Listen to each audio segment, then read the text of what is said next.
ವಿದೇಶಾಂಗ ವ್ಯವಹಾರಗಳ ಸಚಿವ ಡಾಕ್ಟರ್ ಎಸ್ ಜಯಶಂಕರ್ ಫ್ರಾನ್ಸ್ ಮತ್ತು ಲಕ್ಸೆಂಬರ್ಗ್ ಪ್ರವಾಸವನ್ನು ಯಶಸ್ವಿಯಾಗಿ ಸಂಪನ್ನಗೊಳಿಸಿದ್ದಾರೆ.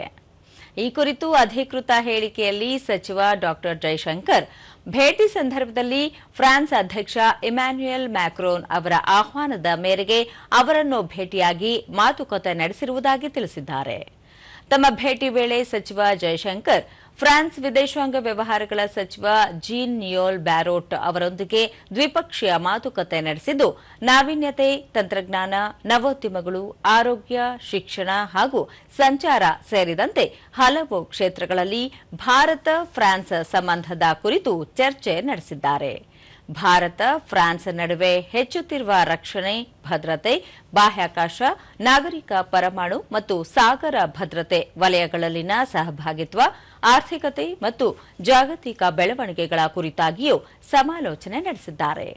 ಅಲ್ಲದೆ ಫ್ರಾನ್ಸ್ ರಾಯಭಾರಿಗಳ ಸಮ್ಮೇಳನದಲ್ಲಿ ಗೌರವ ಅತಿಥಿಯಾಗಿ ಪಾಲ್ಗೊಂಡು ವಿಶ್ವದಲ್ಲಿ ಸಂಭವಿಸುತ್ತಿರುವ ಪ್ರಸಕ್ತ ವಿದ್ಯಮಾನಗಳು ಕಾರ್ಯತಂತ್ರದ ಸ್ವಾಯತ್ತತೆಯ ಮಹತ್ವವನ್ನು ಹೆಚ್ಚಿಸಿವೆ ಎಂದು ಅಭಿಪ್ರಾಯಪಟ್ಟಿದ್ದಾರೆ. ಸಚಿವ ಡಾಕ್ಟರ್ ಎಸ್ ಜಯಶಂಕರ್ ಈ ಸಮ್ಮೇಳನದಲ್ಲಿ ಗೌರವ ಅತಿಥಿಯಾಗಿ ಪಾಲ್ಗೊಂಡ ಯುರೋಪಿಯನ್ ರಾಷ್ಟ್ರಗಳೇತರ ಮೊದಲ ವಿದೇಶಾಂಗ ಸಚಿವರು ಎನ್ನುವುದು ವಿಶೇಷವಾಗಿದೆ.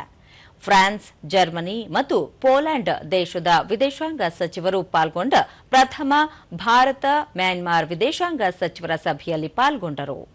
ಭಾರತ ಯುರೋಪ್ ಮತ್ತು ಭಾರತ ಯುರೋಪಿಯನ್ ಸಂಘಟನೆಗಳ ಸಂಬಂಧವನ್ನು ಮತ್ತಷ್ಟು ಆಳವಾಗಿಸುವ ಮಹತ್ವದ ಕುರಿತು ಸಭೆಯಲ್ಲಿ ಚರ್ಚೆ ನಡೆಸಿದರು. ಫ್ರೆಂಚ್ ಸಂಸದರೊಂದಿಗೂ ಸಂವಾದ ನಡೆಸಿದರು. ಲಕ್ಸೆಂಬರ್ಗ್ನಲ್ಲಿ ಸಚಿವ ಡಾಕ್ಟರ್ ಜಯಶಂಕರ್ ಅಲ್ಲಿನ ಪ್ರಧಾನಿ ಲುಕ್ ಫ್ರೀಡೈನ್ ಅವರನ್ನು ಭೇಟಿಯಾದರು. ಉಪಪ್ರಧಾನಿ ಮತ್ತು ವಿದೇಶಾಂಗ ಸಚಿವ ಝೇವಿಯರ್ ಬೆಟೆಲ್ ಅವರೊಂದಿಗೆ ದ್ವಿಪಕ್ಷೀಯ ಮಾತುಕತೆ ನಡೆಸಿದರು. ರಾಜಕೀಯ ಸಹಕಾರ, ವ್ಯಾಪಾರ, ಹೂಡಿಕೆ, ಹಣಕಾಸು ಸೇವೆಗಳು, ಆವಿಷ್ಕಾರ, ಡಿಜಿಟಲ್ ತಂತ್ರಜ್ಞಾನ, ಬಾಹ್ಯಾಕಾಶ ವಲಯ ಸೇರಿದಂತೆ ಹಲವು ಪ್ರಮುಖ ಕ್ಷೇತ್ರಗಳಲ್ಲಿ ಭಾರತ ಲಕ್ಸೆಂಬರ್ಗ್ ಸಂಬಂಧದ ಕುರಿತು ಸಮಾಲೋಚಿಸಿದರು. ಅಲ್ಲಿನ ಭಾರತೀಯ ಸಮುದಾಯದೊಂದಿಗೆ ಸಂವಾದ ನಡೆಸಿದರು.